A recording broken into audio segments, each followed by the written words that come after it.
Good morning, race fans, and welcome to Olton Park. This is our second race of the the Skippy Formula V series, and today we're coming, as I said, from the wonderful Olton Park. Just to have a quick look, we're running the Foster's layout of the circuit, and track temps are nice and cool at 66 degrees Fahrenheit. It's partially cloudy with a light wind, so it shouldn't really have any effect whatsoever on the race. Right now we're just finishing up practice. You can see the guys circulating around, getting that all sorted out and finished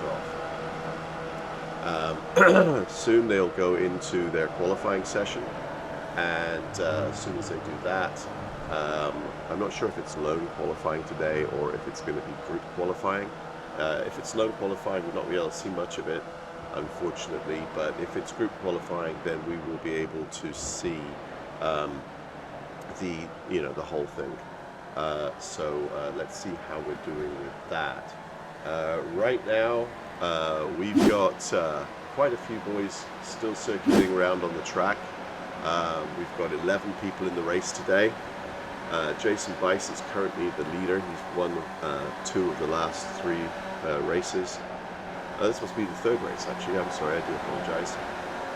And in fact, it does look like we are in the qualifying right now. Weather today, as I said, it's a balmy 67 degrees Fahrenheit, partially cloudy. Track temperature is 87 degrees.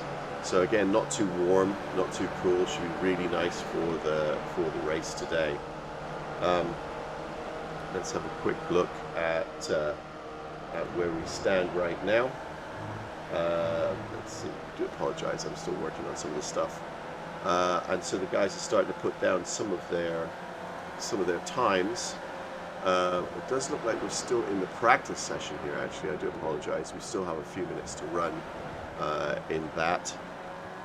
Right now we've got our leader in terms of times is Jason Bice, who's done a 1:10.879, followed by Gherkin, Giovanni, Pimluth, Ray, Peter Lee, Kevin, Justin, Benjamin, Carter, and Dan bringing up the back. But you know, it's all to play for. It's all to play for. And there's a bit of a bump there. Oh my gosh. I do like these little Formula V cars. They are quite a hoot to watch as they go around.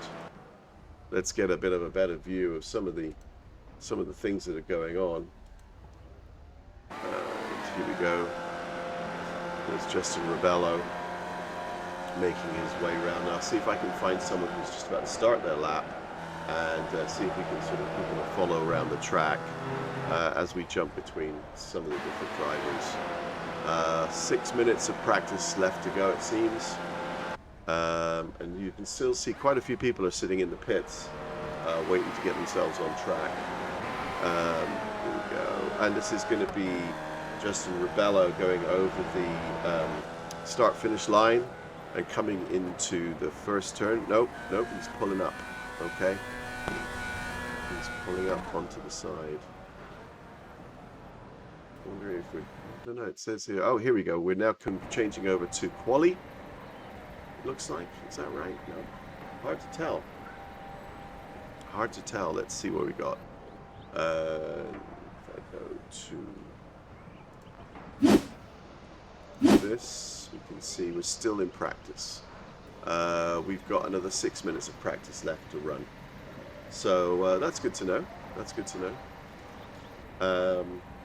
As we look at that, and then let's have a look at some of the time deltas of some of our folks here. So starting with Jason, you can see that they've been running quite close to each other every now and then, which is good fun.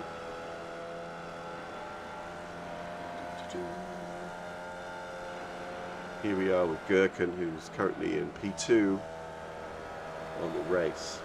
So let me give you a little information about the track that they're on. This is Olton Park.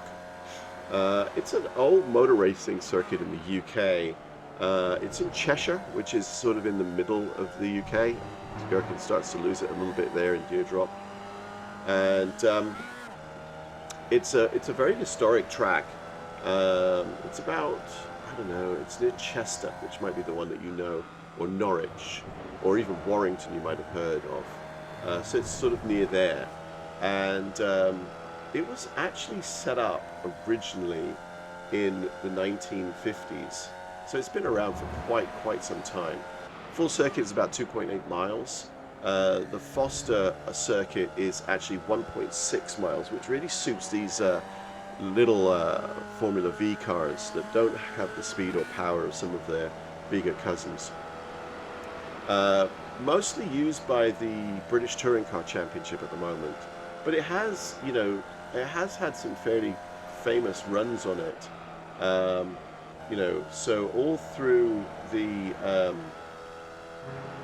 1970s, there were some Formula Ones held here. 1978, 79, 1980, Formula One ran here. And then the cars basically just got much too fast for this track. One of the really cool things is it's got some awesome names of some of its corners. So as they go around, I'll try and name them off. So he's coming into Old Hall Corner, named for the old building on the left-hand side as you go around here. There's a bit of a runoff space there. And then you come down into, this is called the Avenue. This is Denton's, that little kink. And then Cascades is this third corner. He's going to take the shortcut across and go across to corner 10, which doesn't actually have a name. And then 11 is missed out. And now it's corner 12 called Knickerbrook. This is Clay Hill going up to Water Tower on the left here, turn 14 under the bridge. And then, sorry, this is turn 14 here. And then coming up to Druids, which is this right-hander, which if you get it right, it's a flat out, don't stop, keep it going. This is Warwick Bridge, this little straight here, named for this bridge we just looked across. Coming into Lodge Corner, which is this quite steep, sharp right-hander dropping down into Deer Leap, turn 17, and then finally back up and over the start-finish line for your lap. That's a nice little lap there. So when we start calling out these corners, there's a crash in Old Hall. That would be here. And, oh, I hope it wasn't broadcasters. Bad luck on him. Going down the avenue, rubbing his tires a little bit. I don't know why. Oh, and he's lost it completely. Oh, yeah. So there you go. So Knickerbrook is named actually after an event that happened when a demolition expert was removing some tree stumps with dynamite, and he was down near Knickerbrook Corner with a colleague, and they were working on getting these tree stumps out of the way so they could get the track built, and blowing them up. And after the first explosion, there was a couple who were, and I'll say this in air quotes, courting, and they sort of just ran off at speed in some disarray from a nearby bush or just off the bank. And the pair saw them running away and went to see what was going on, and discovered a pair of ladies' underwear in the brook. And so that's how that corner was named, which I think is fantastic. Now, there were quite a few fatalities on that corner. Paul Warwick himself died in 1991, which is why the chicane was put there to try and slow folks down before the entry. But this track, while it's short, it does demand an awful lot of concentration as Gherkin slides out and slams into the barrier, breaking his back right tire.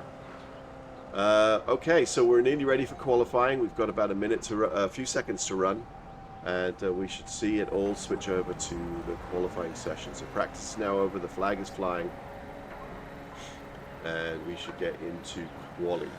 That's awesome. Now, like I say, I don't know if this is going to be an open or closed quali, so we will see what we get to see. We've got 10 minutes of qualifying. Looks like it's going to be closed qualifying. So while we're doing that, I can let you know that they're all heading out onto the track. Let's see if we can actually get some quali mode up. Yeah, not really much. much coming from this as yet. One of the overlays I'm going to need to work on, but you can see at the bottom of your screen there, as everybody drives out of the pits, they'll pop up at the bottom and you'll see their times start to climb. So everybody is out on track except for Demer and Kaufman. Not sure why, but I'm sure they'll be out shortly. All right.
And here we are watching Gherkin on his out lap and set down some times.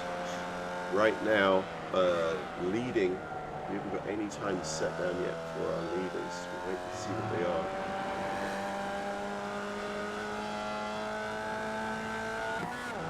We'll stay with Ray seems to have set purple in sector 1, green in sector 2. We've got to get these tyres warmed up a little bit, I believe.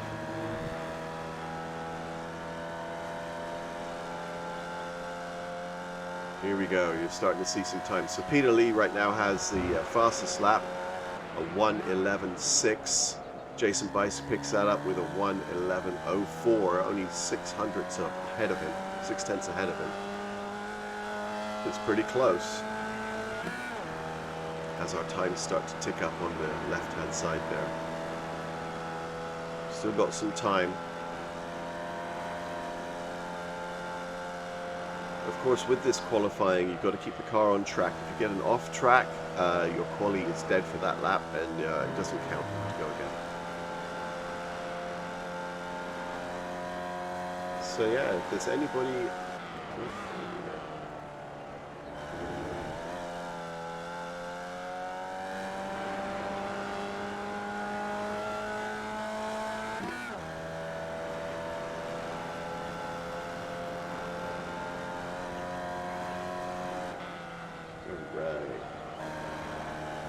Let's see how our leader's doing. Let's move over to Jason and see how he's doing. Currently, again, a 1:11.043. He's got purple in middle sector, so is he going to make it? Nope. His time does not get any better. And he's stopping on track. With 6 minutes yet to go in qualifying, I think he must think that he's got a pretty good time there, or he's done his 4 laps. And that's it. Gherkin's in the pit. Pim Luth, oh my gosh, jumps up into second place on the quali grid with a really good 1:11.604, just barely beating out Peter Lee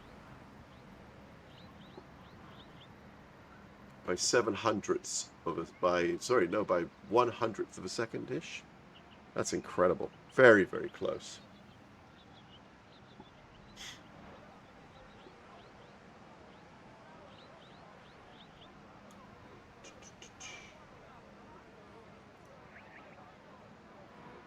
Alright, so 5 minutes of quali left to go. It looks like most people have qualified.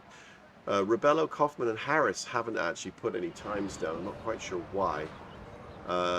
Rebello is still sat in pit lane.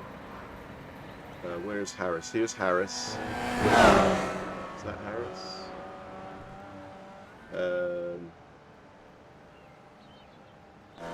Yes, that's Mr. Harris. Let's see what he's going to do as he sets out to put down some times. And Kaufman's put down a good time, 1:14. Still a bit further back than he probably would like to be. Justin Rebello is still in the pits, and let's see how Harris does. Getting down some time. He's got about 6 minutes left to get his time in. And he's got to beat Jason's 1:10.9, which is very, very quick.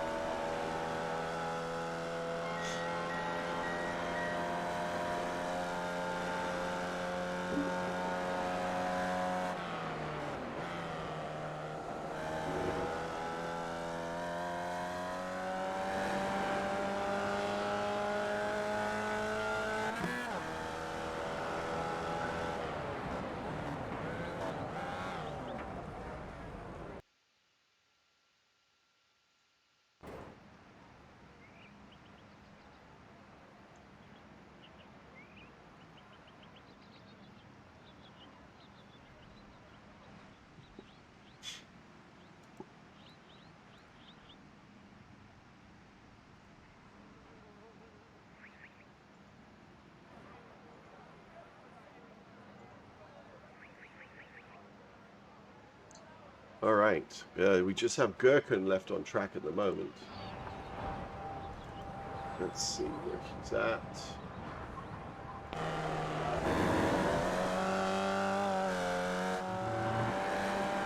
Coming up to the start-finish line. On purple in sector 1, he's putting down a nice lap here. How does he do? He stays in 4th. 3 minutes, just under 2.5 minutes actually about to go until quali is over. He might have gone off track there, and if he did, that means it's not going to count. Is slower in sector 1. See how he does in sector 2. Is he still pushing? Yeah, it looks like he's still pushing. Coming up to Knickerbrook corner right here.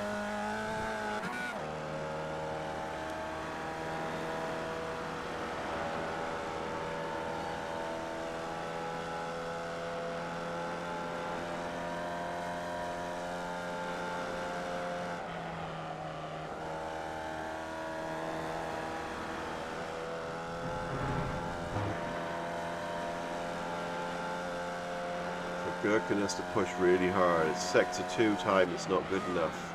Sector 3 is orange, still not getting there. So I don't think he's gonna get up above his position. Let's see, and he crosses the line and stays in 4th.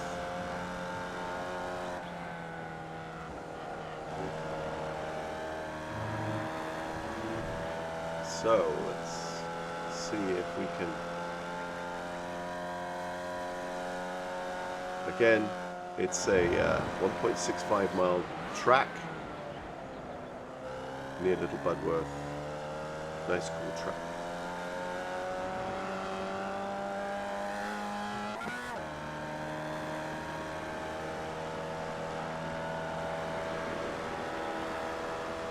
Just a couple of minutes of quali left to go. Gherkin is the only person out on track right now.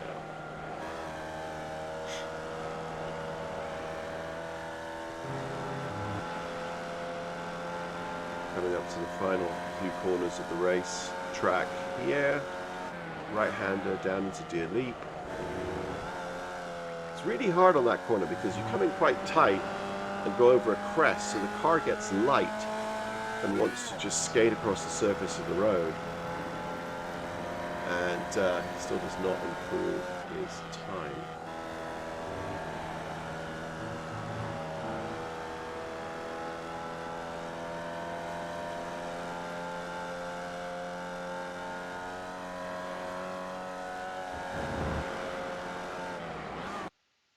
And that's it.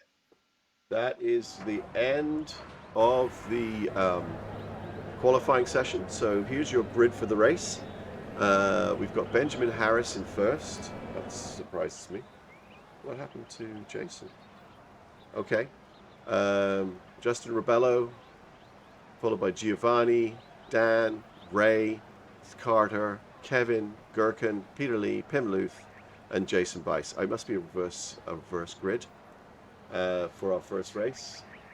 So everybody should be gridding up right about now. So let's go and see if we can see how everything is starting to look.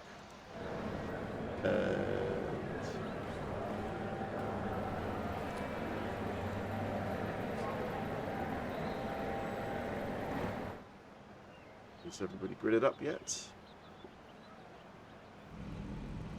You can see the cars starting to grid there. We're going to have a rolling start behind the pace car, waiting for Gherkin and Jason to join the grid. And as soon as they do, there'll be a countdown and you'll see them start to roll off. Okay, looks like we have a full grid and the lights are up. And the pace car should momentarily move off and take them over down to the start line. You can see all these little puffs of smoke coming out. You'll see it a lot closer when we jump down much closer to the cars. But as they change gears, they emit a little burst of gas out the back, which looks really weird. But I do think these cars, they look like little water skippers or some little insects that kind of go booting around. And they're coming down into the top.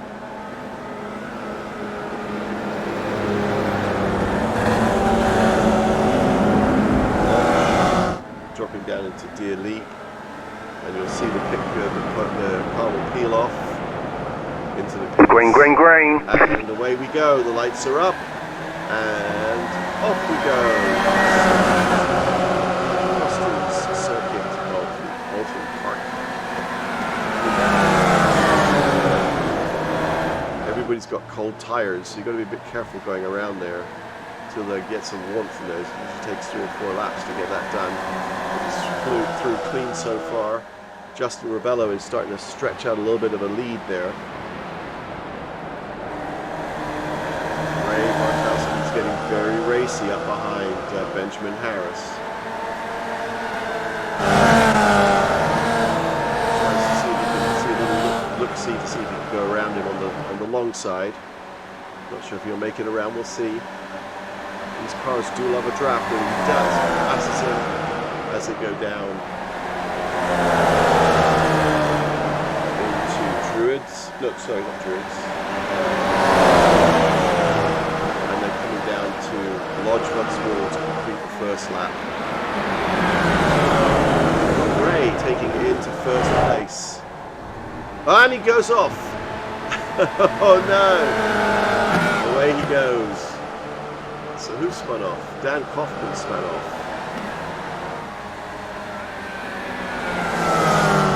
Dan Kaufman crashed there. Spun off, lost it on the corner. As Ray sets the fastest first lap of 1:18.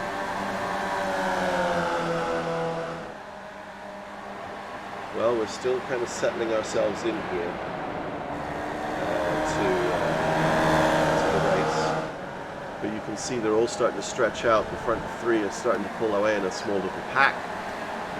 But the back group is still fairly homogeneous, and so they work together. They can push themselves to catch back up. Let's see how things go. All right. Looking good.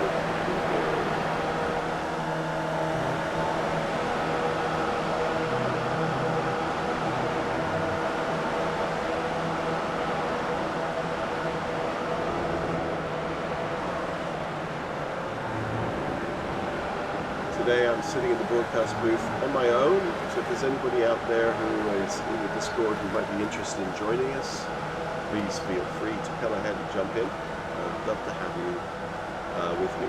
Giovanni's just passed Pim Luth, so Giovanni's gone up. And Jason's made some good moves there. He's up into 4th place now. Let's go and see how Jason's doing. This backpack, this sort of back following pack. We've got Pim, Giovanni, Jason, Carter Stickley's with me as well. There you go. Carter Stickley is currently in 7th position. He's lost 1 place. Kim's climbed 4. Gherkin is Giovanni has lost 2. Jason is up 7. Benjamin Harris has lost 2 places. Kevin is up 5 places, and Ray is up 4 positions, currently running in P1.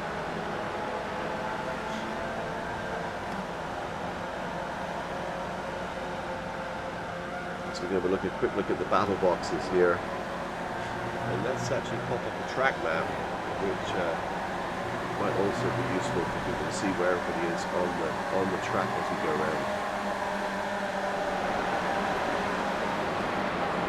So the battle in the lead is sort of settled down. Ray is kind of controlling the race from the front at the moment. The cars, you know, they're quite difficult to drive, even though they're not particularly speedy. But they do give us some really nice close racing, which is a lot of fun to watch. Let's drop back to that second group and see how things are going. And they are getting close. Maybe we should see what it looks like from Kim's perspective. We'll jump down here. In fact, it's like sitting in the cockpit. This is coming down into Lodge. Inside, it's a very awkward corner, lots of steering inputs, dropping down into Deer Leap. Up, around the final corner, and over the start-finish line. We'll do a lap here with Pim as he's chasing down Giovanni.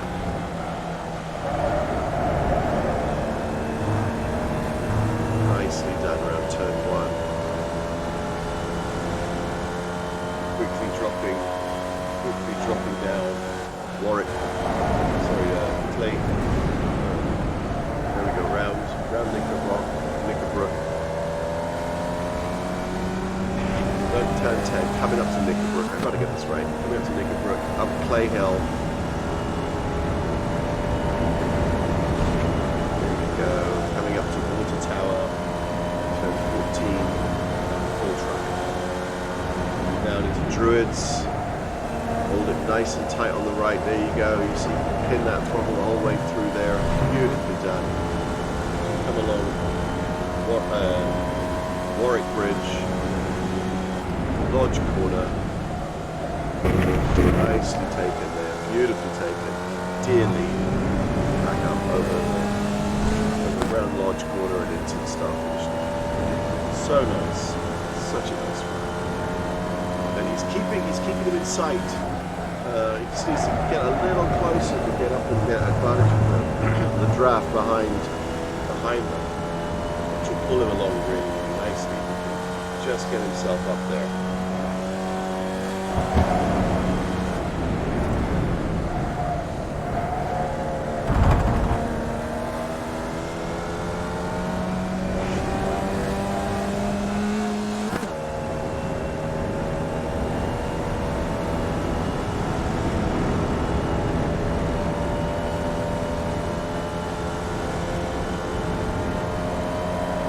This is right now the battle for 5th. Let's go and see what's happening with the battle. It's the Harris. You can see these guys are very close together. Right now it's anybody's race, although Jason is working hard to catch up behind them. Let's get a little bit better overview of these 3 as they're starting to catch up with the back marker, which will be Gherkin Demir, who's going to be, actually no, it's Peter Lee, who as soon as they pass him will be a couple of laps down. You'll start seeing blue flags and be looking out for this lead pack as it sort of comes through behind him to pass. And beautifully done by Benjamin there, catching up right up to the back of Kevin.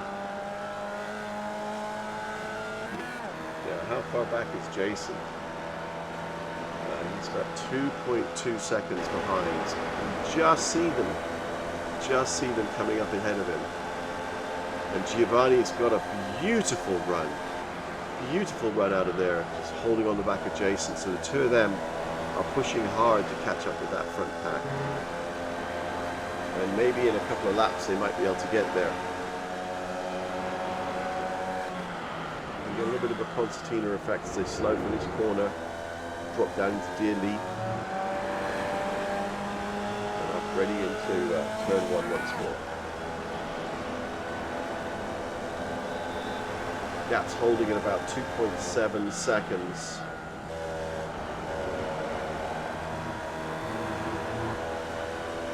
That back marker might be slowing them down slightly. I'm sure Jason's hoping he is, as they have to all work their way past him. With the back markers, it really depends on where you see them on track, where you catch up to them on track. You know, sometimes you'll catch up to them right as you start to go onto a straight. You pick up a draft and you're able to just draft past it quite easily. Other times, you know, if you find you pick up on a back marker right in the middle of a corner, then it will, you know, slow you down because they have to get around the corner safely as well as you do. Carter Stickney's just past Pim for 6 as Pim drops into 7th. But you can see here that Jason and Giovanni, are really starting to reel in that front pack. The gap is now down just a little bit to 2.1 seconds. So the back marker did hold them up a touch. And again, it's going to really depend on when Jason finds himself up underneath the back marker to where he is going. It looks like we've got a little bit of a switch up of the lead here. Kevin's got in front and Ray, and now Kevin's back in front, but they're getting very racy with each other, and that is giving Jason the opportunity to catch up behind them. And you can see he's a lot closer now as he comes up the hill and gets ready to go into Druid's corner, and he has a beautiful run up. But again, he's catching up. Where is he catching up? Well, let's have a look at it from his perspective. And the back marker's gotten out of the way really nicely, so well done, Peter, to get out of the way there and let the front markers come through. Jason is now less than a second. Oh, and he loses it on the corner. Oh no! Oh no! Oh, and he takes out Peter Lee at the same time. Well, that looks like he's going to have to get himself back into the pits, get the car fixed, and get himself going again. So that is going to take him out of the race quite a bit. So let's jump back up and see where we are. We're now on board with Carter as he's trying to chase down Gherkin for 4th place. And Pim has dropped back just a little bit behind Carter as he needs to get himself back up there, but it's still on the lead lap, which is great to see. Good driving going on right now. There we go. Alright, so let's jump up to the blimp and see what's going on. Where's the leader? So your front two, Kevin and Ray, are still up there, still battling hard. Looks like we've got a bit of a switch up of the lead as they come into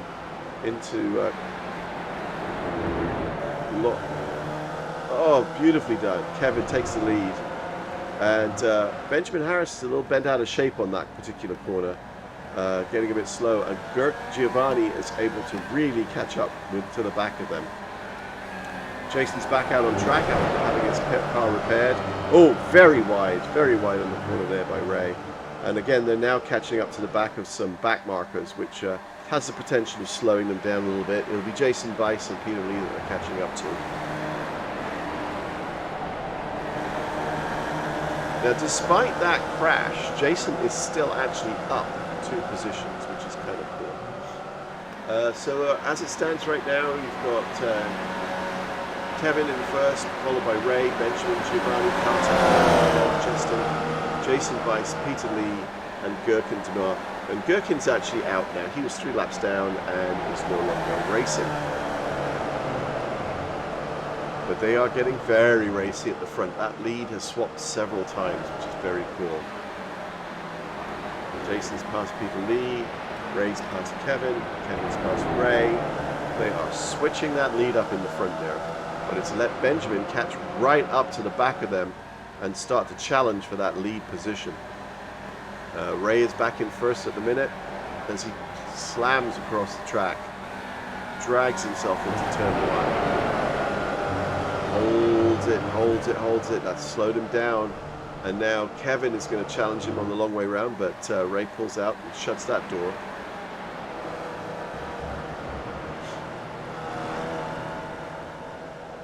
This is quite an exciting, but you can see that Giovanni has caught right up and is now challenging for third as we come up the hill. And he's got it. He's got third position. And so Benjamin has gone all the way down to fourth right now. So very racy there at the front.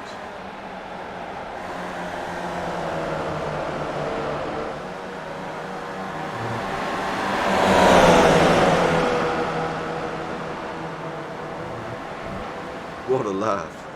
What a laugh. Kevin is in first once more. And Gherkin is now, Giovanni is now challenging for second, and he's got it. But only just. It's a mix between the two. Let's see how it comes out after this corner. Side of the corner. Oh, and pushes Ray wide. Oh my gosh. This is some wheel-to-wheel racing, folks. Benjamin is getting back up in there, looking to get back involved in this whole front pack.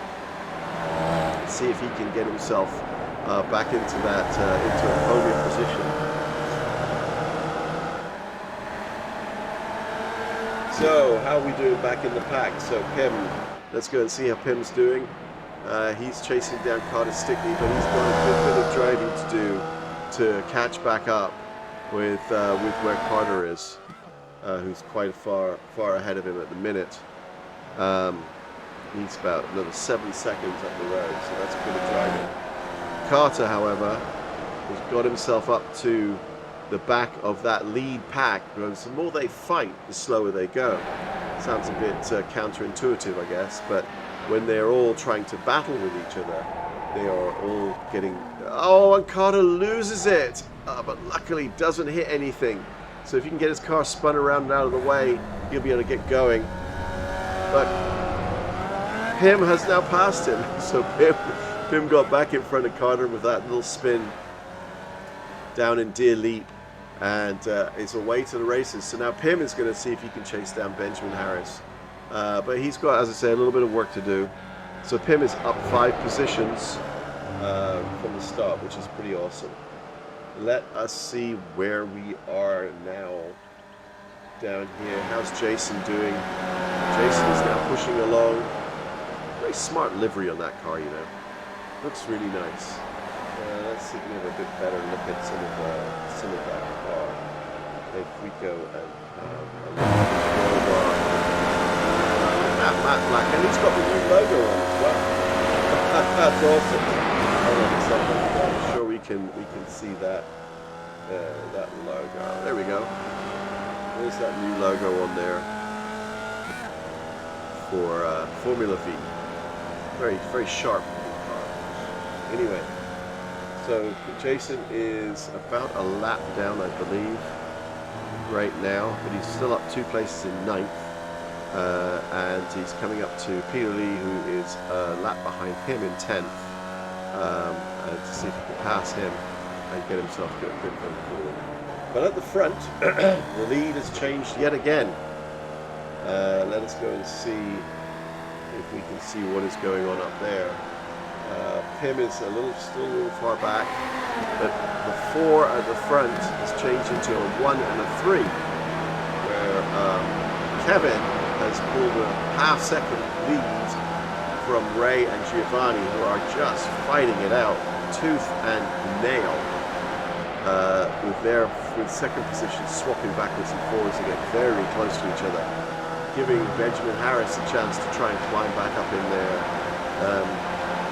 I'm hoping that they won't try and put it 3 wide through any of these corners, because I don't think that will happen, personally. There you go. Who am I to say? Go for it, boys, and give us some excitement.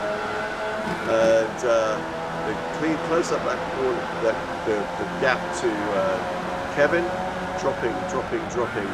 This was 0.5 of a second, it's now 1.8. Everybody's running a little bit wide there as Giovanni gets right up on Kevin's gearbox. I'm sure Kevin will soon give him a sniff of his exhaust as he drops gears.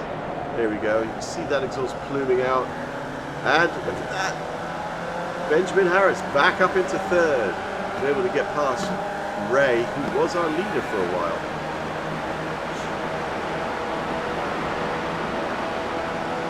Now, I'm not sure if there's any need for pit stops because we're on lap 16.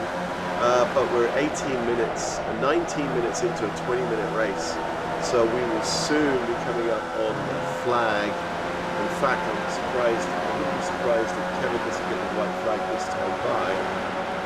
Let's see if we can jump up to Kevin and have a look from his perspective. Just coming up to the start-finish line now.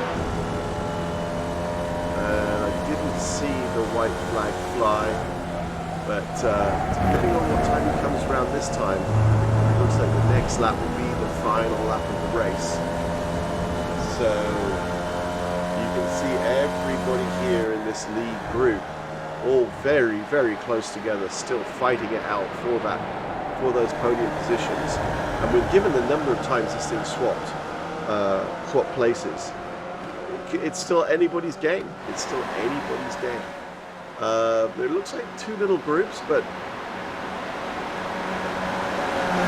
third place is fighting and first place is fighting. So you can see on the next lap it's going to be all elbows out as Ray takes back third position from Benjamin Harris, taking that little inside move around the corner, pushing them too wide. Here we go. Let's see if this is going to be the final lap. Look for that white flag. He's got a lovely run out of there. He's going to push him across the line. Oh, and they hit! They hit on the line! Oh my goodness me! Well. Look at that. That was incredible. So, let's have a look at where we're going with this, boys and girls. As everybody's coming up across the line to finish off the race, we've had Kevin in first place. We've got just a couple more people to finish. Kevin, Giovanni, Ray, Benjamin Harris, Pim Luth in fifth, Carter Stickney, Justin Rebello, Jason Bice coming up to the line with Peter Lee and Gurkan Demir, who is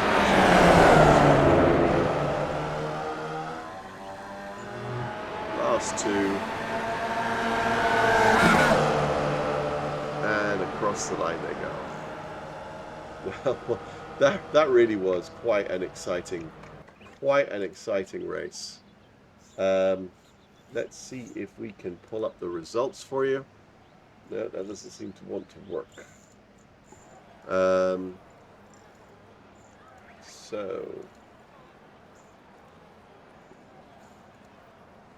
Well. What an exciting race. So now we're on to the feature race. So they're going to go again. That race set the grid.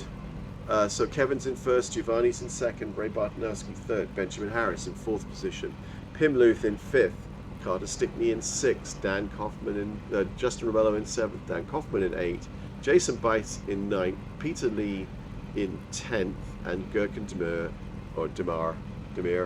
in 11th. Now, of course, given the movements that everybody was making in the last race, Jason was up to fourth or fifth within a few laps. So I'm expecting to see some pretty cool movements again in this race. Let's have a look. I don't think the temperature's changed very much, and away they go behind the pace car, who's going to lead them round, and then eventually the pace car will peel and head into the pits. So let's go. Bar is up. And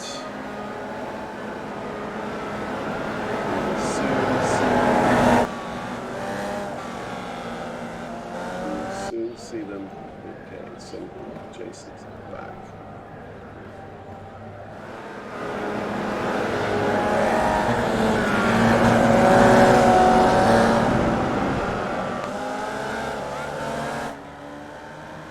Coming up to green. There we go, the pace car peels off and away we go on the feature race now. Another 20-minute race to see how we can do this time through.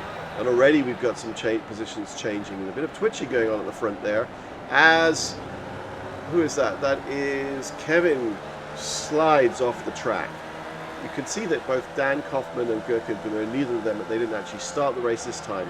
Jason gets a lovely run coming down and starts to look on the inside of Peter Lee to see if he can pass him. Whereas up at the front, Giovanni is in first position, Ray in second, Benjamin Harris in third, Pim Luth in fourth, Justin Rebello in fifth, Carter Stickney in sixth, Peter Lee in seventh, Jason Bice in eighth, and Kevin Kosek. I'm mangling people's names today, really. And Kevin in ninth. I'm sure Kevin will be working to catch up, but right now he's 8 seconds adrift, so he has really got some work to do.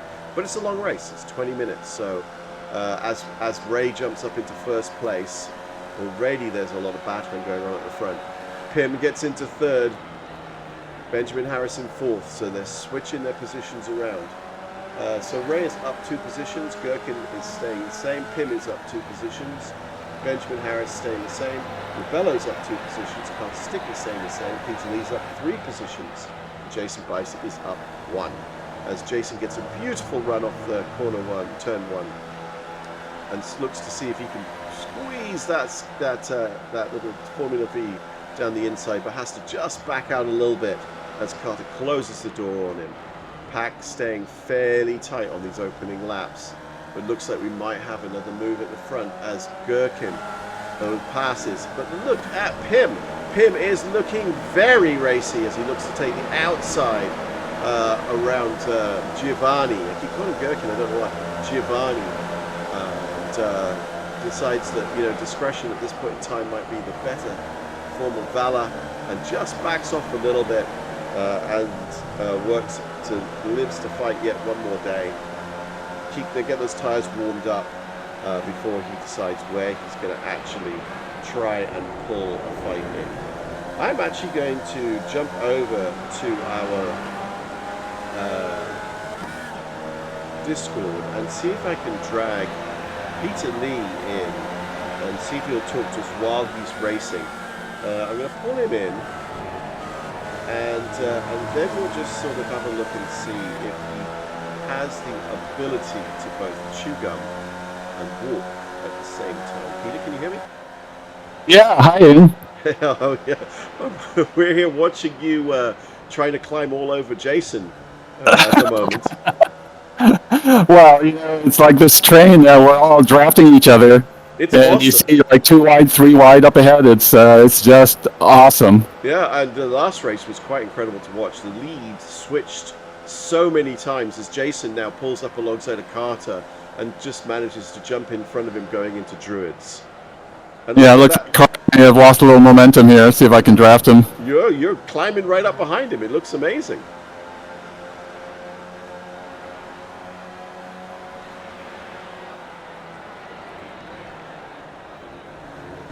Not quite enough space. Well, as I said, Pim is actually doing really well. He's up in second right now. Wow. The thing that is just so awesome about these cars is you can take so many different lines through the turns. Right. And so it just promotes side-by-side racing like this, which is just great. So much fun. That is amazing. Well, look, I don't want to disturb you too much. You're working on Carter. Good luck with the rest of your race. Hope you get past him, because we love to see all these passes and repasses and more passes. Watch out for that burping gas spraying at you, probably just to distract you and slow you down. And look at that, what a lovely run you've got on him. You are going to take this man. You've got such a beautiful, look at that. Oh my God, and he's up and up passing Carter Stickney going over the hill, coming up into Druids, just holding that inside line. So nice. So nice. I'm going to leave you to it, mate.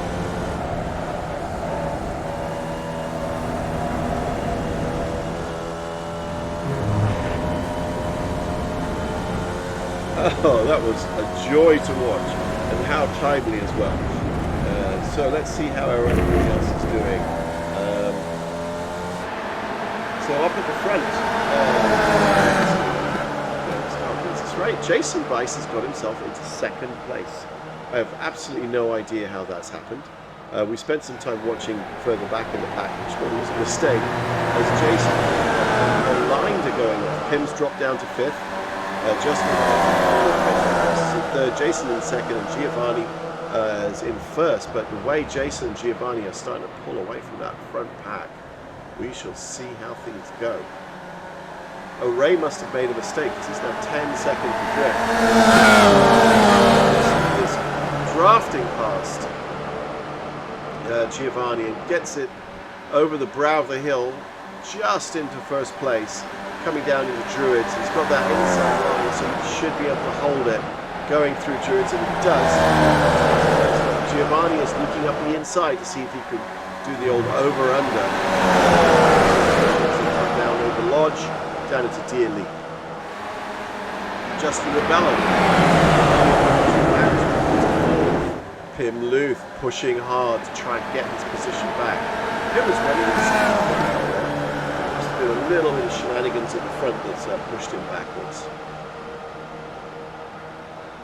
This is some really nice racing, guys. Jason's in P1, followed by Giovanni, P2, Justin Rebello, P3.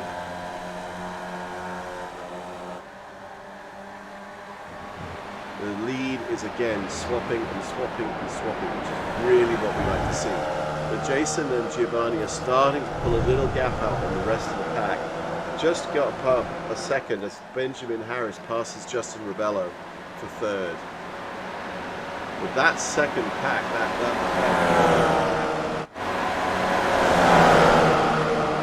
you can see Carter Stickney's in there now. Peter Lee's in there. I mean, it's a heck of a group as they go trundling around in their little Formula Vs. Which is quite a little incredible little car. I mean, the Formula V is a bit of a hoot to drive. It tells me it's a hoot to drive, but it's not a very powerful car.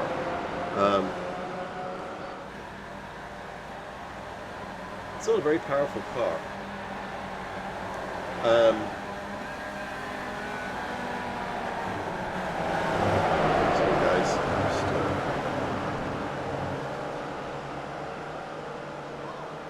Here we go. So Formula V, or Formula Volkswagen, it's this sort of open wheel racing series boys driving around, and somebody goes spinning off. Who was that? Benjamin Harris goes spinning off out of that pack, and Pim is back up into third. How long will that last? I don't know. Fifth.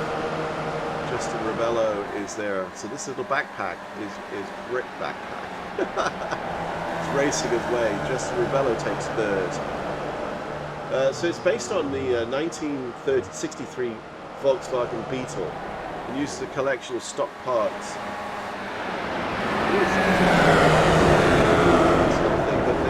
They have races in Canada, UK, Ireland, Australia, South Africa, Germany, New Zealand.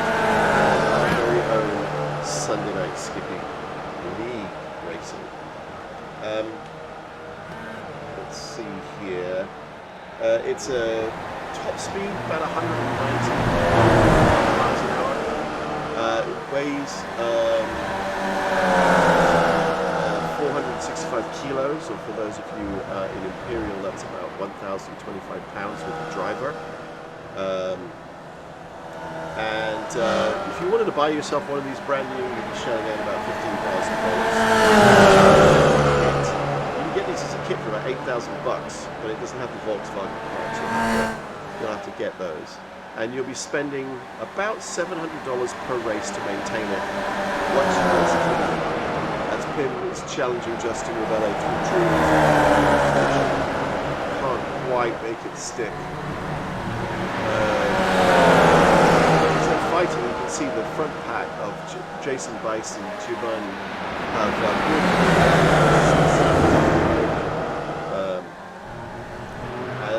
as we watch the back of his pack chasing him down.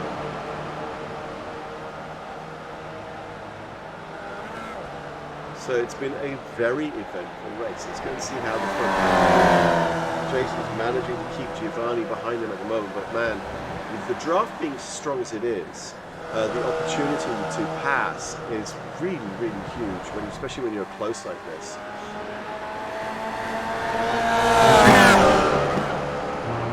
As you can see, let's go and see what it looks like from Giovanni's perspective.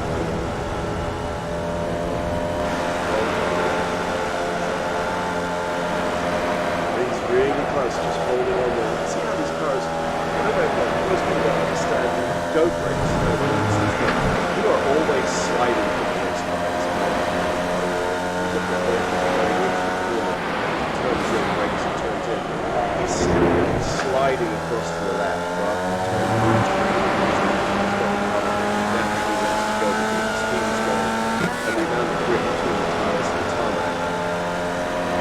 Coming up now into turn one. Slightly different line to how the drivers can nicely held. They're doing about a 1:11.1 per lap in terms of their times. Between them is about just a little bit higher because Giovanni made a little mistake on that one and lost a little bit of time. Pim is about 8 seconds behind these two. So time up.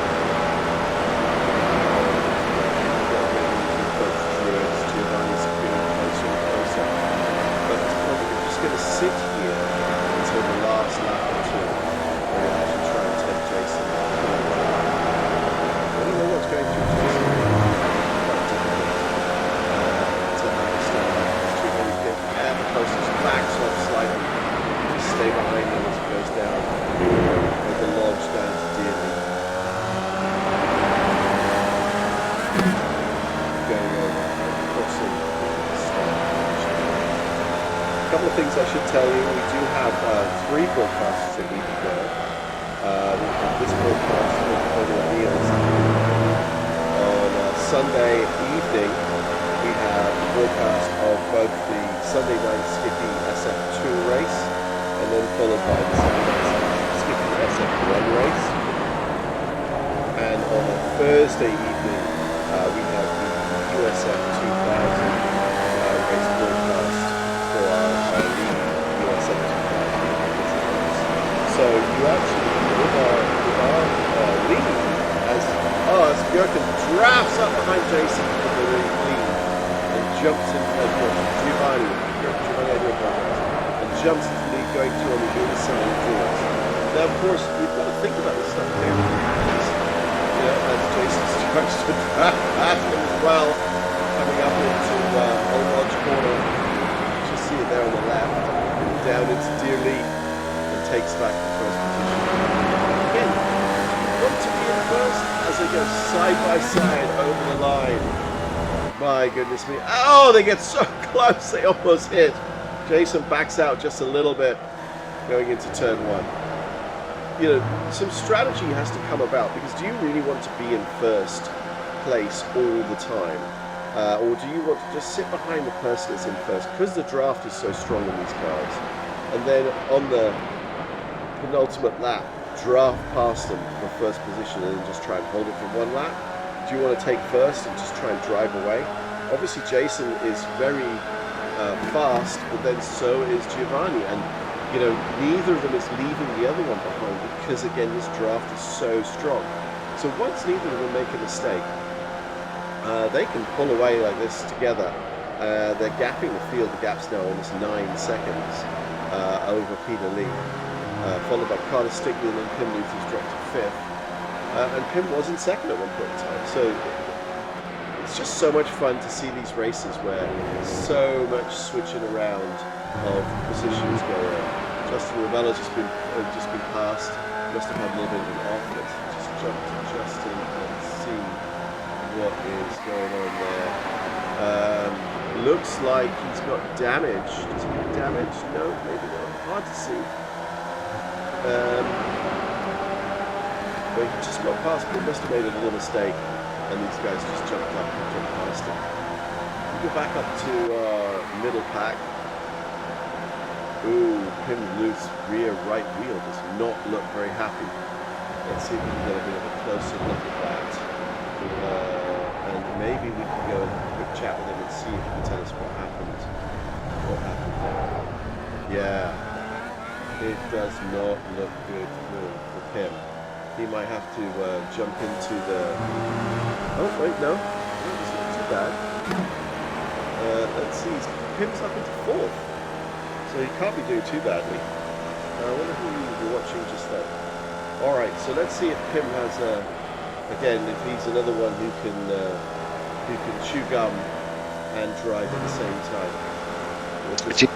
No, you don't. Never mind. We'll just pull him into the broadcast booth. Nice timing. Yeah, well, we're watching, you were in 2nd and now you're in 4th. What's going on? Well, we had a really nice fight with Peter and Carter.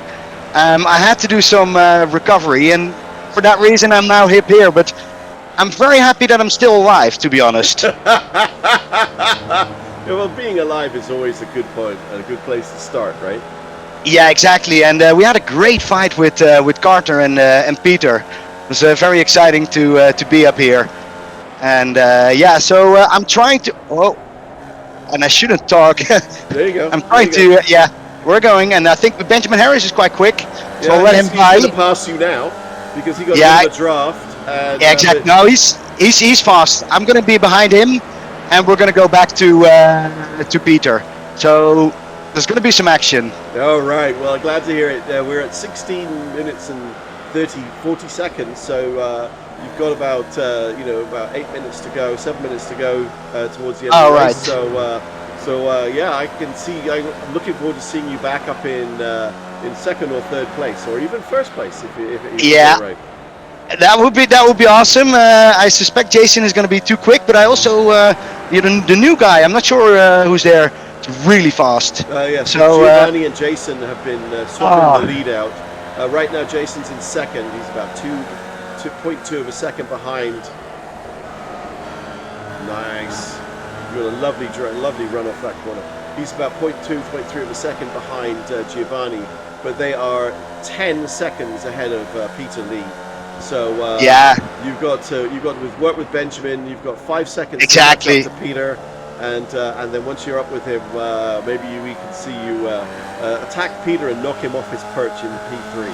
Exactly. I'm going for that podium together with Benjamin. All right, I'm going to work with him. I'll leave you to it, mate. All right. Thanks very much, man. Catch you later. Bye. That was Pim Luth, who we're sort of watching from behind, coming up into Druids behind Benjamin Harris, trying to use the strategy of the speed of Benjamin and the draft to help him catch up with Peter Lee, who is about 4 seconds up the road ahead of Benjamin. You can't quite see him ahead there. Let's go and see how it looks from Peter Lee's perspective. And actually, if you jump out to the blimp view, you can see Peter's sort of just caught up a little bit by about a second towards the front pack, but they're still nearly 10 seconds ahead of him. So it'd be a lot of luck for him to do that in the laps they've got left. We're at 18 minutes, so just 2 more minutes left, 2.5 minutes left to go. But what's going to be happening is the action at the front. So let's go and see. Oh, Ray and Justin Ravello both crashed. Oh no! So sad. So sad. We'll have to go back and see if we can see that. Maybe after the race when we chat with some of these boys, see if we can pull up some of these incidents that occurred. 19 minutes, so we're coming down to the final lap or laps of the race. Let's jump into his cockpits. Do you see the white flag fly? I haven't seen that yet, but it could be that this is the last lap of the race, so it should be elbows out for Jason as he drafts along behind Giovanni, getting closer and closer. Oh wow, that was beautifully held. Beautifully held. Nicely done through there. Knickerbrook up over the crest, down the avenue. Getting closer and closer. The draft is so strong. Jumping to the inside, going into Druids. Look at that first place. Hold it through Druids. Hold it. We'll jump back to. They're being racy. Very racy as they come down into Lodge. Down through Deer Leap is coming up next. Braking a little bit later. It's got that inside line. Oh, they're so close. Jason gets it into first. And he's going to go across the line. And Jason Weiss is your winner of the main heat. Followed by Giovanni. Peter Lee will be coming into third place. Peter Lee coming in third. Pim Luke got himself up to fourth. Fifth will be Benjamin Harris. Oh my goodness me. That was a race and a half. Goodness me. Well. What? That was so much fun. That was so much fun. Let me just pull Peter Lee in here. Peter is on third on the podium. And we'll see if Peter will talk to us. Peter, you got your ears on? Yeah, hi. P3, my friend. P3. What a race. Up 7 positions from your starting point. Tell me about it. Well, I think there was a little bit of luck because, Carter and Pim, were really had a little bit of pace on me, both of them. I think they were a couple tenths faster per lap, but with the draft, I was able to keep up with them, and then they had their bobbles, and that gave me a chance to get around them. And at that point, all I had to do was hang on and, nab the podium spot. Well, I mean, that race was just so much fun to watch. We were literally on the edge of our seats through so much of it. Just watching the number of times that the lead changed hands. It was phenomenal. It was absolutely phenomenal. We really had so much I was fun watching watching. my relative black box, and I was noticing Giovanni and Jason were just there Oh yeah. seemed to be trading spots, like 4 or 5 times a lap Oh there, yeah. and so Oh yeah, absolutely. And I mean, it came down to the wire. Jason passed Giovanni at Druids on the last lap. oh Giovanni wow. tried to do the over under. Jason held on going into Lodge, down through Deer Leap, and up over the final corner. I think it was Oak Tree, and managed to scrape across the line right in front of him. And oh yeah, the gap was .4. I mean, it's just incredible. Well, I'm Brilliant really race. looking forward to watching it. Yeah, well, it was definitely a race worth watching. I had a lot of fun broadcasting it, and I also had a huge amount of fun watching it. So congratulations for your podium. Thank you. And anything you want to add to that?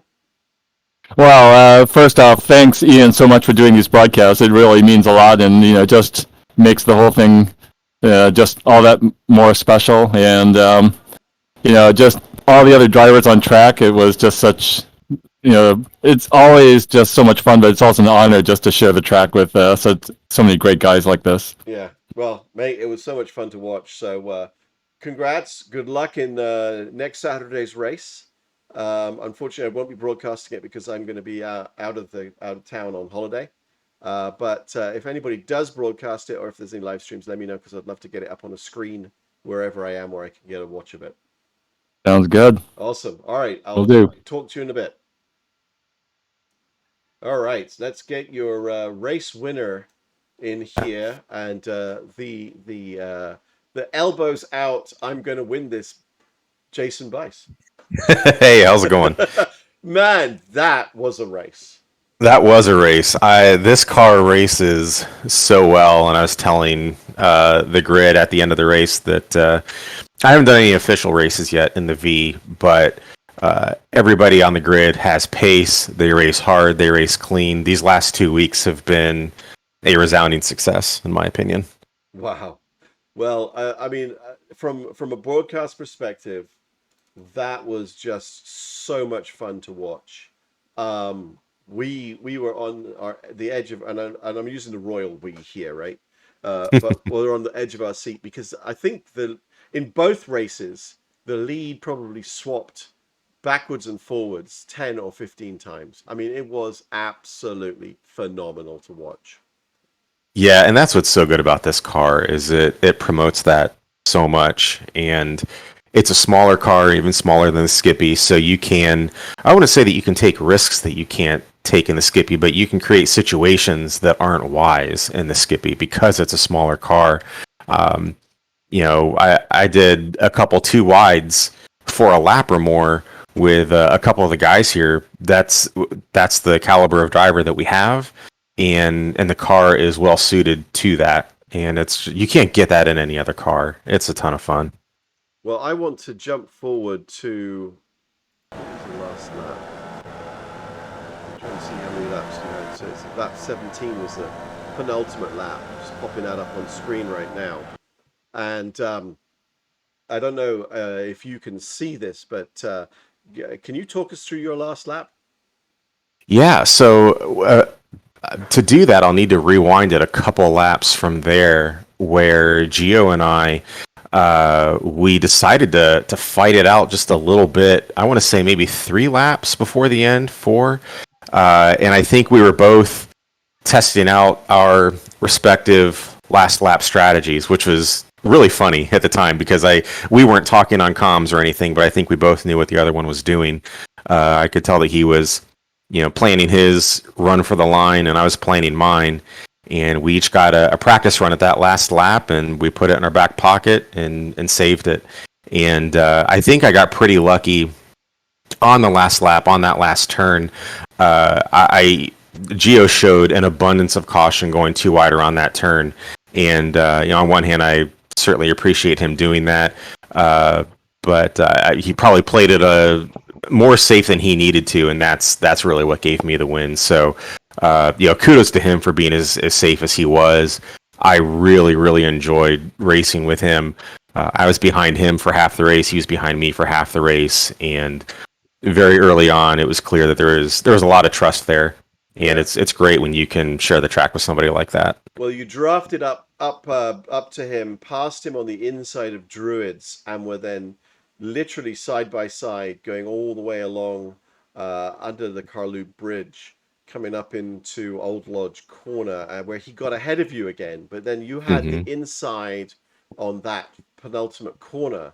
I think you outbraked him quite a bit and managed to get almost dead up with him. He went a little wide on that corner, which gave you that advantage. He actually ran off the track just a touch.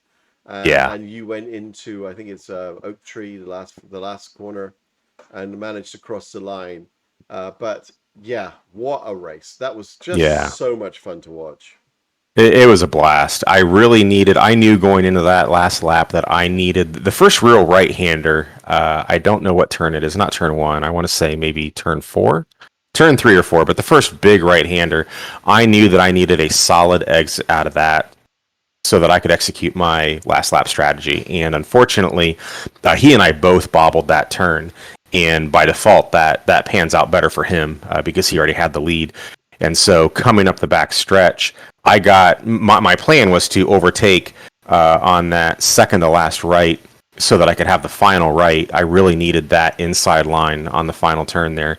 And so that bobble in turn 3 or 4 really jeopardized that. And I had to really hit that brake well. I got overlap into the second to the last right at the very last moment, and we were able to pull that off, or I was able to pull that off, but it gave him a huge advantage down that, that final stretch in that, it was all I could do to maintain overlap. But a little bit of a late break, got it back, and got that overlap. And again, an abundance of caution on his part really is what brought it together. So, well, congratulations on the win. That's another one in the ticking of the box for you. thank you. You've had a win in every one of the Formula V races thus far. Which is awesome. Yeah. Now, I do see that we ran a slightly different format today, did we not? We did, and I want to apologize to the grid. I didn't tell everybody about it ahead of time. I honestly completely forgot that I changed the format after last week's race. But in our broadcast last week, you and I discussed maybe running some variations, maybe doing a reverse grid, and so I reverse gridded the heat, and nobody, including myself, knew that going in because I completely forgot. I'm like, oh, I'm starting last. Okay. So I want to apologize to everybody. I kind of sprung that on them. That's not normally how we do things. So got some communication to tidy up. But it made for a great race. I think that worked quite well. I truly enjoyed it. I hope that, the surprise aside, I hope everybody enjoyed it. I hope, again, we talked last week about really leaning into the spirit of the V, which is just good, close racing. And I think reversing that heat does that. And, you're going to get things sorted out in 20 minutes in this car. So by the time that we got to the feature, the grid may not have looked exactly the way it would have looked if we had gone, straight up from qualifying. But again, it promotes good racing, which is what I'm after in this series, and I hope it's what everybody else is after too. Awesome stuff. Well, congratulations on the win. Glad that you had so much fun, and I'm looking forward to hearing how things go. I was saying next week I'm not going to be broadcasting because I'm actually going to be out of town. But if anybody is going to do a Twitch stream or broadcasting it, I'd love them to let me know because I'll see if I can get it up on a screen wherever I happen to be at the time. Yeah, for sure. And like I told people in the briefing today, we're not dead certain yet that we're going to run next week's race. Just because it is the 4th of July weekend, I want to know what our attendance will look like. I would hate to waste a track like Sebring Club on a weekend where nobody's here. So we'll get that sorted out early in the week. And if it turns out that we're not going to run that race, we will sub in Sebring Club for another track. So you just add it a bit later down in the season, maybe run week 13 instead as an actual race. Yeah, there's enough repeated tracks on the official schedule that I'm sure that we can find a place for it. Brilliant. All right. Well, again, thanks again for giving us such a fantastic race. You bet. Thank you for broadcasting it. I like the new livery, by the way. This looks really sharp. Oh, thank you. Thank you. All right, buddy. Yeah, I want to thank Kevin. I stole his Formula V logo. Yeah, he posted that to Discord last night. And I'm like, I'm taking that. I'll ask permission later. There you go. Beg forgiveness, don't ask permission. Yeah. Awesome. All right, mate. I'll talk to you again soon. You too. Take it easy, Ian. Bye. All right, let's get Pim Luth back in here. Pim, who pulled out a P4 finish, up one position from his start place. Hey, Pim, how's it going? Good. It's very good. This was a very fun race. I really enjoyed it and didn't think much of it and didn't know what my speed would be. But the draft is so much. And it was really fun to drive this car. Yeah, it was fun to watch you all. I mean, at one point in time, you were up in second. You climbed all the way up there. You started in fifth. You dropped back to, I don't know, I think probably seventh. So there was so much movement of these cars in this race. It was so much fun to watch. What was it like to drive? It was the cool thing is I hope you have them on the broadcast, but I had a couple of them where there was a crash in front of me and I had to save my car, and it is possible. I was telling Peter in the Discord that if in a skip you can't save the car over there, you're just going to be having damage or there's going to be something wrong. But with this car, you can actually save it by just braking and coming back, and I had a couple of those. So that was really fun driving. I enjoyed it a lot, and every time I could come back. And if you have draft, then there's a lot possible. But it was nice. I do want to say I had a really nice fight with Carter, which was awesome because we were, I think, about on the same speed. And later on, I had a nice fight with Benjamin. which is a very clean driver. He's new, so I didn't know what I had to expect, but you could see that he was very clean in his overtakes and gave space. So in the last, when I saw the white flag, I knew I had to do something. So for that reason, I could overtake him, and yeah, good result. I'm very happy. Got your elbows out a bit, as they say, right? Exactly, but on a safe manner, because he really took care of me as well, and so I think that was appropriate driving. Oh, that's awesome, my friend. It was, as I said, it really was an awful lot of fun to watch the race, and very entertaining. I think one of the more Yeah. entertaining races I've been involved with. From a broadcasting point of view, half the time I didn't know where to look. No, that's the fun thing was Peter and I, junior commentators ourselves, were discussing while we're talking while we're racing, like, oh, this got to be an amazing broadcast. Yeah, Because well, there's so many fights and so honest, and you can come back and yeah, yeah, the lead changing hands all the time, and yeah, it was incredible. yeah, It really was no, incredible. it was Jason and Peter who convinced me to get a change and see how this car went. So I practiced the whole week and didn't do any prep races.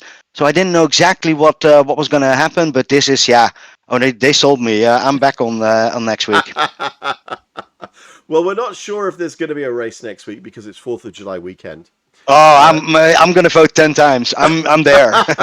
Early morning. Let's go. Yeah, but it's more about how many cars are going to be on the track, so how many people are going to be able to make it on that weekend. Unfortunately, I'm not going to be able to broadcast that one because I'm going to be away on a family holiday. All right. Yeah. But the weekend after, which will be, he goes scrambling very much quickly for his dates. So the weekend after, which will be the weekend of the 10th, so it'll be the 10th of July. I'll definitely be able to broadcast that one. So I'll be looking forward to broadcasting that one for you all. Yeah, I know that's one of the things that I really enjoy, and I think that's one of the reasons why I started to do broadcast myself. But I'm really looking forward to now having a nice cup of coffee, get some lunch in, and have a look at the race. There you Because go. yeah, it's going to Well, be a very enjoying. So I hope you enjoy it, my friend. I hope you enjoy it. all right, All right, I take do. care. I will. All right, catch you. Bye Bye-bye. bye. And lastly, we've got Ray Bartonowski. I believe that's how you say his last name in the booth. Just get him unmuted here. Ray, can you hear me? Yeah, can you hear me? I can indeed, sir. How was your race? The first heat was pretty good. I was up front for most of it. We had a really good battle between first and fourth the last couple of laps. Second race, I overtook my brakes a couple times and spun myself out of contention. Well, I'm glad you enjoyed it. I'll tell you, as I've said to everybody, from a broadcast point of view, this has been so much fun to broadcast because the changing in position was incredible. All the way up and down the pack, people were switching backwards and forwards. You were going from, someone who was Pim, who I was just talking to, was in second at one point in time, ended in P5. You were up in the front pack at one point in time, challenging for the lead. You moved back forward again. You moved back. It was just so much fun to watch, and some brilliant racing up and down the pack. Yeah, it's a credit to everybody in the race. Everybody was pretty respectful, leaving a lot of room, and we were able to jostle for position pretty much the whole race. Yeah, love the livery, by the way. Thanks. The V kind of cried out for something a little retro, so I was kind of going with the 70s, 80s roller rink kind of thing with it. I think it works well. It works well because I'm trying to think. I keep saying these cars remind me of a water skipper. The little insect that runs across open bodies like ponds or whatever. Pond skipper. I don't know if you have them in the States. Do you have them here? Yeah, I can see it. Yeah. So the little four wheels sticking out so far from the body in the middle. It always makes me laugh. And I do like, what is it, Zoomies 91? Yeah, Zoomies is the race branding I put on it. And Very 91's cool. my league number. All right. So you're pretty new to our league, I believe. Is that right? Yeah, I started in Bathurst last season, so I think I've got 4 or 5 races in so far. How are you finding it? Oh, it's great. The level of competition is just awesome. The level of respect people show during the race is awesome. This is exactly what I was trying to find in iRacing. Yeah, well, it's this is always a problem. It's iRacing is a lot of fun until you suddenly find out that people don't always have the same ethos that you do, and think it's more like an arcade game where you just go flat out into every corner and use other people as barriers or whatever. Yeah, or even beyond that, they don't want to work together, or they go for every possible gap there is. They fight you tooth and nail for every spot. Um, I try and let faster guys go and learn from them, and I see a lot of that going on in here. But we have some really fast people. Yeah, yeah. Well, I mean, and you too, because as I said, you were right up there at the front at one point in time. I think you had a little bobble, which kind of pushed you backwards a bit, but you finished what, P10 in the feature race. Yeah, I was P3 in the first heat, and I was fighting for the lead. Geo got by me, and we were nose to tail with Kevin going into turn 4, and I think Kevin locked up a little bit, and I lost my run, and Ben Harris got by me, so I had to fight Ben for third. But yeah, the end of the first heat was great. The battle for first and second, and for third and fourth was really good. Yeah. Well, I tell you, it was so much fun to watch. It was so much fun to broadcast because of all these battles up and down the field, because everybody was racing so well. And I think that I found for myself a lot of interest in this one, and had a great hoot watching you guys out on track. So congratulations for your finishing your first heat, and commiserations for your finishing the second heat. And I'm looking forward to broadcasting you guys again on the 10th of July. We're not sure if there's going to be a race on the 5th, was it the 3rd? Because that's going to be July 4th weekend. So we'll see how that Yeah, goes. I'm going to be out for that weekend. Yeah, So I think quite a few people will be. So I think there'll be a poll up at some point in time where they will sort of let people vote on whether they're going to be in or not, and figure it out. Jason was just mentioning that as I was talking to him. All right. So any shout outs you want to do? shout out to the V League. It was good to see some new faces this week, and I hope it keeps growing. Brilliant, brilliant. Well, mate, thanks again, and I'm sure we'll be talking again soon. Awesome. Take See you care. in the next race. Absolutely. All right, so there you go. Some amazing racing. Some great fun to watch. It was a real hoot to broadcast. And I was so pleased to be able to bring this to you guys. I hope you enjoyed it as much as I did. But as I said, right now that's going to be the last one of these for a couple of weeks, because I'm going to be away. The next one I'll broadcast will be on Saturday the 10th. At this time, I'm unsure which track we're going to be at. Sure, we'll have some more close fun racing. Just to let you know, there are a couple of other races coming up. So on Sunday, starting at 8 p.m. Eastern, there is the Skippy Formula 2 race, followed by the Skippy Formula 1 race that starts at 9 p.m. Eastern. Those will both be broadcast on the CAV-OK Racing Network.